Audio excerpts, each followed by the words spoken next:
today we are talking about knowing your worth.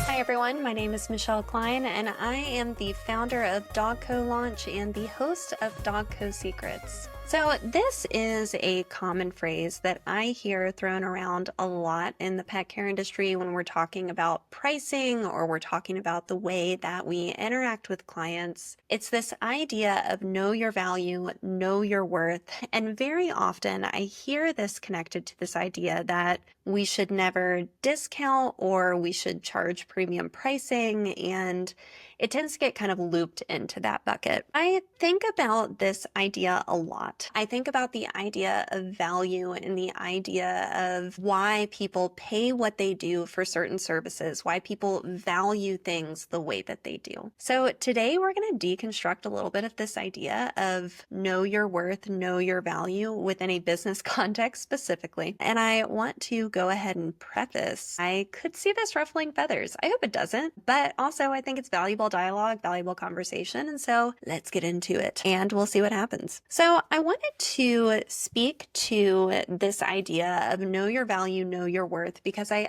very often see it applied to pricing specifically, and an argument of pricing should always go up, never go down. And this is a really interesting idea to me because I don't necessarily disagree with it on paper. I think that's one of the things that makes this idea a little bit more difficult to deconstruct or talk about, because at a first pass, of course, that idea makes sense. We want to value our work. We want to value our time. We want clients to value our work and clients to value our time. And yes, oftentimes pricing is tied to value. Are you a pet care professional that wants to scale your business in 2025? I'm so excited to tell you about the DogCo Business Summit, a conference dedicated exclusively to scaling pet care businesses, which will be in Winston-Salem, North Carolina, September 26th through the 28th. If you are looking to scale your pet care business this year, this is the conference for you. I have pulled together the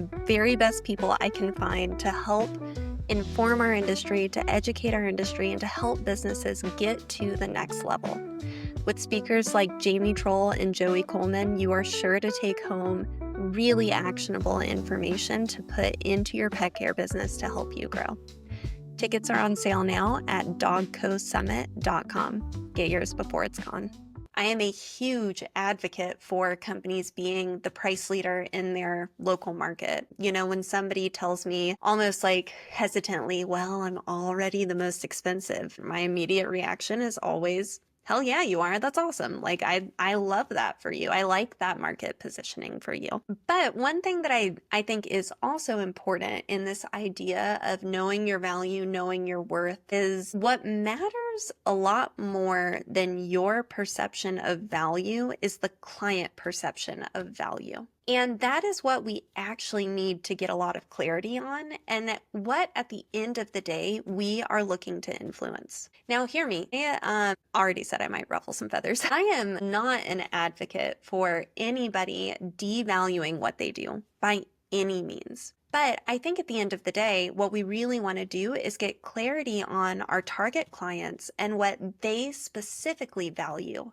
because that is the purchaser. That is the consumer, and that is where the value really is going to be, is in what they value. And so it is a better use of our time rather than determining what I believe the value is, to get a better sense of what a client, our target clients, believe the value would be, and then figuring out ways to creatively and strategically influence that, which, yes, may include discounting, but it does not have to. We cannot and should not anchor value to ourselves because that is disconnected to the consumer. I see this a lot when companies frame the value to clients through things that we within the industry know are a big deal. We know why it may be significant to have employees rather than contractors. If you have contractors, that's not necessarily a commentary. I'm just saying, like, we have value statements about that inside of our industry. that I see companies use as a talking point for why clients should work with them. I also see clients use talking points for value around certain certifications or certain accolades that maybe the company has, maybe certain professional organizations that the company is affiliated with. And what I think is tricky is those are not always correlated to things that our target clients actually care about. Sometimes they are, maybe they are, but more often than not, the consumer who is outside of our industry values different things. They value things related to their experience and related to their pet. So it's really important that we connect the idea of value to the perception of the client and do our best to influence value through that lens. It is one thing to use value as an anchor for resolve. I'm a huge fan of, if you feel insecure about your pricing, or which, we all do that, where it's like, oh my God, what if it's too much? What if they laugh at me? Whatever it may be. It's one thing to use value or worth as this kind of resolve that you need to give you the backbone to stand firm in the decision. It's another thing to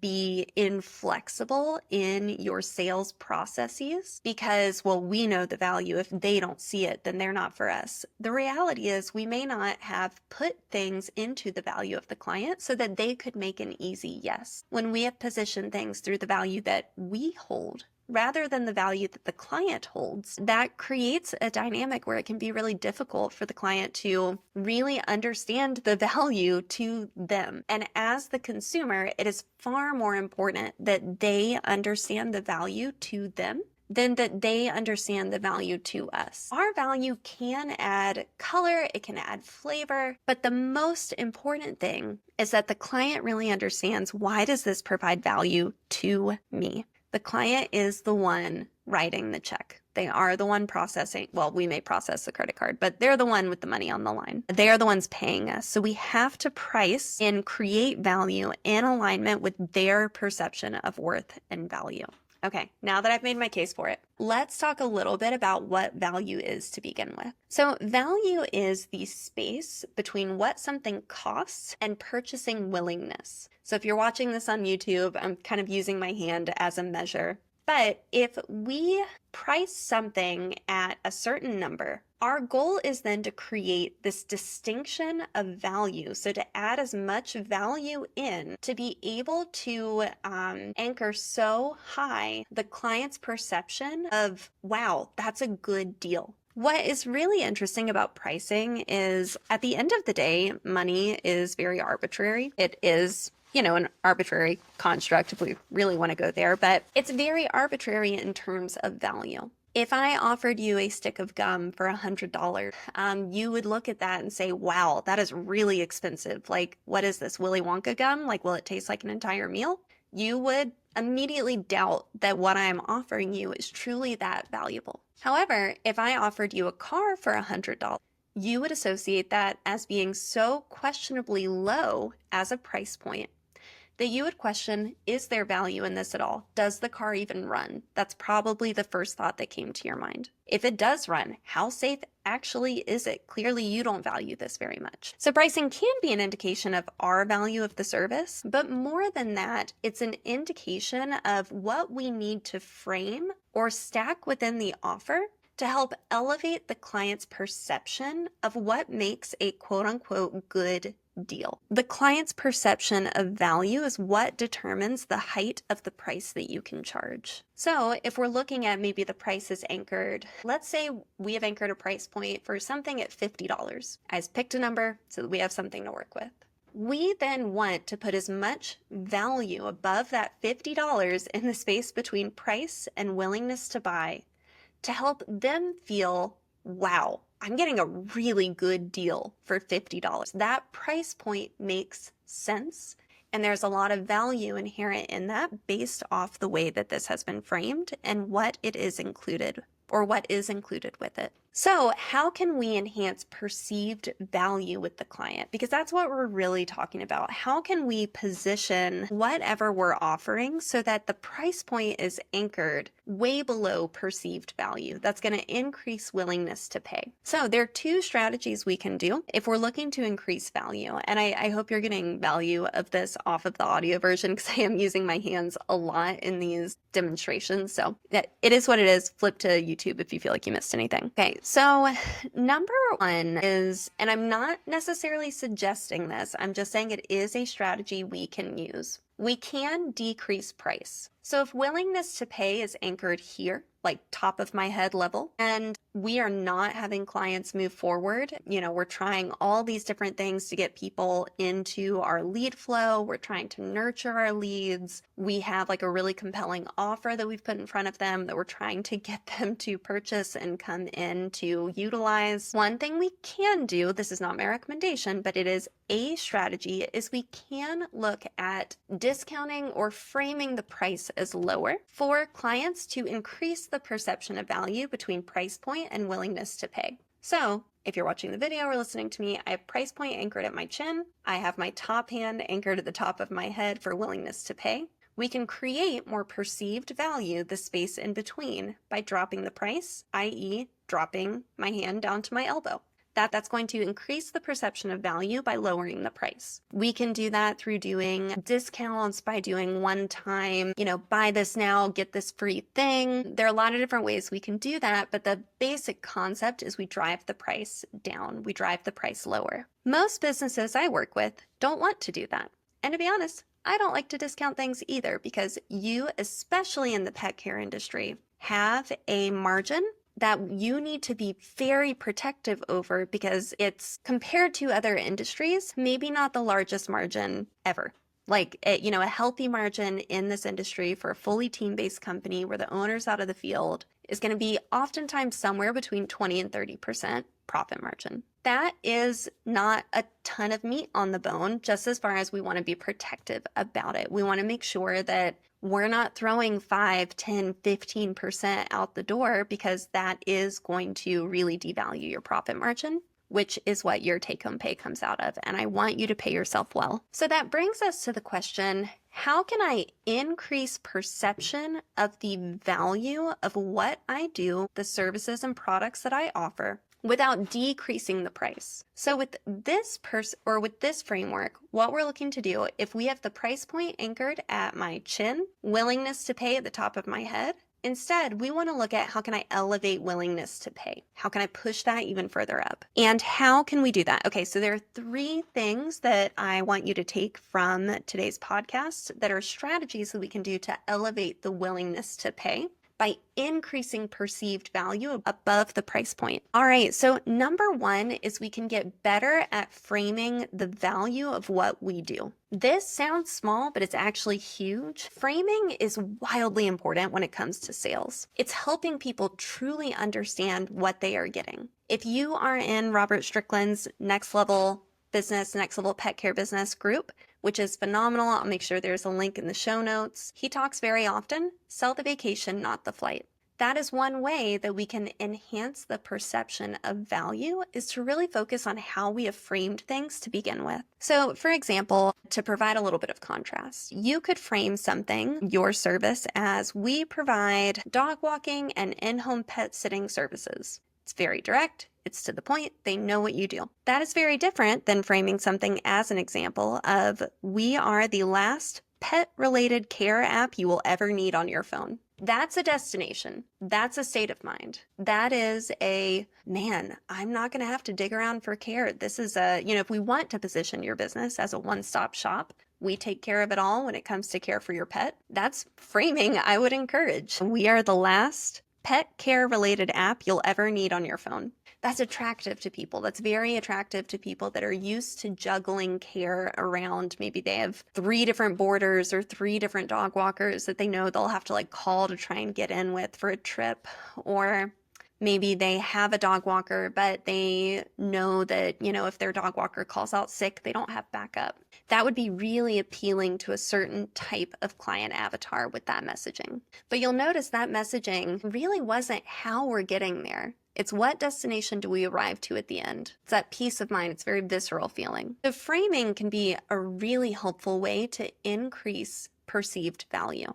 It can help the consumer really understand why what you offer matters, not just what you do. We want to be thoughtful about really framing value around their dream outcome, or like a painful situation they're looking to avoid. I personally like to talk in outcomes that I'm trying to help people reach more so than like painful things that may happen if they don't use us, but it can be really effective marketing to frame it that way. But we really want to focus on where do people want to go. And if we can demonstrate to clients that we really understand that and that we are prepared to go the extra mile to get that for them, they will perceive more value in what we are doing, which perfectly segues me to the idea of value stacking to increase the perception of value between the price point and willingness to pay. So we're trying to grow the gulf here between price point and willingness to pay. We're trying to push that ceiling up. All right, so a few ways we can do that. This is straight from an Alex Hormozi out of his book, $100 Million Offers, but he talks about the reason infomercials had the structure in the 90s and the 2000s that they did. The structure of, but wait, there's more, and they continue adding things in, is because what that does is it stacks value on top of the core of what you are offering. So anytime we can stack value on top of our core offer, what we do is we increase the perception of value and therefore push the willingness to pay higher. What can this look like? Well, maybe you bring on a dog walking client, but offer a sign-on bonus for a free dog body language training or a free loose leash walking guide. Maybe you offer a free bandana for anybody that onboards in the month of May. What they do is they increase the perception of value, ideally without actually adding much cost to the company. That is where the intersection of physical services and digital products is very interesting to me. And the way that you could use digital products to value stack on top of the services that actually cost you money.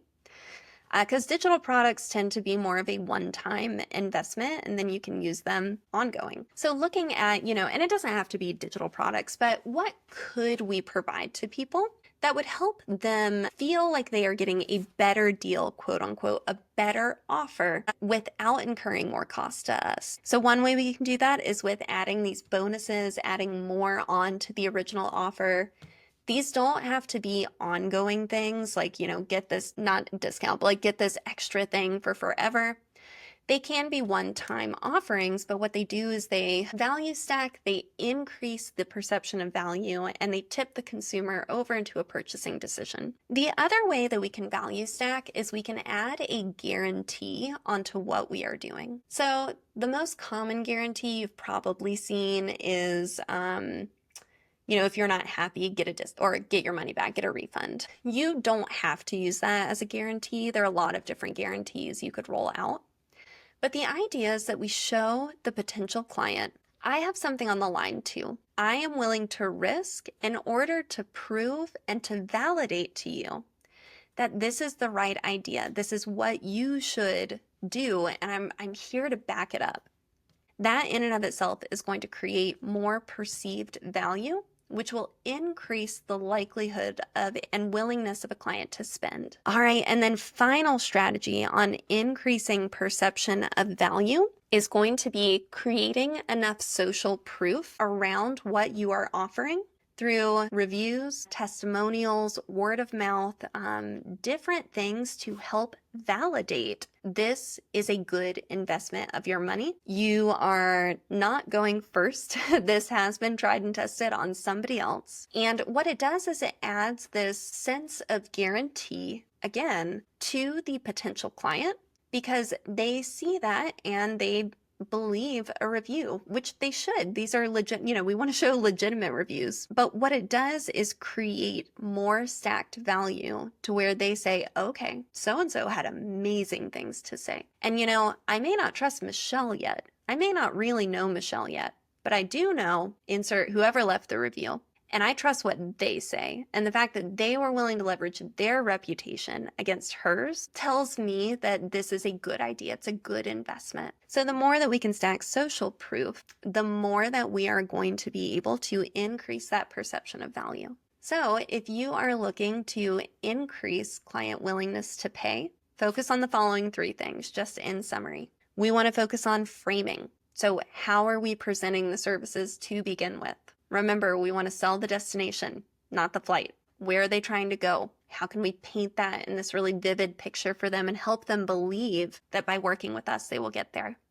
Number 2, we want to figure out how we can value stack on the core offer to increase perceived value between price point and willingness to pay. So we're trying to push that ceiling up so that they feel they're getting a really good deal for what they are purchasing. This is going back to the 90s, early 2000s, but wait, there's more infomercial style. We can stack things that are digital. We can stack products. We can stack additional services. We can stack fun, creative, social things, maybe invitations to VIP events or coupons around town that we get people to donate to us. There are a million ways we can value stack. We just got to get creative. We also can add guarantees, show people we have something on the line. And then finally, we can increase perceived value through social proof and proving the value through others and their experience. Keep in mind, it is the perceived value of the client that matters more than us knowing the value of the service, because we are not the one purchasing it. All right, my friends, I will catch you on the next one.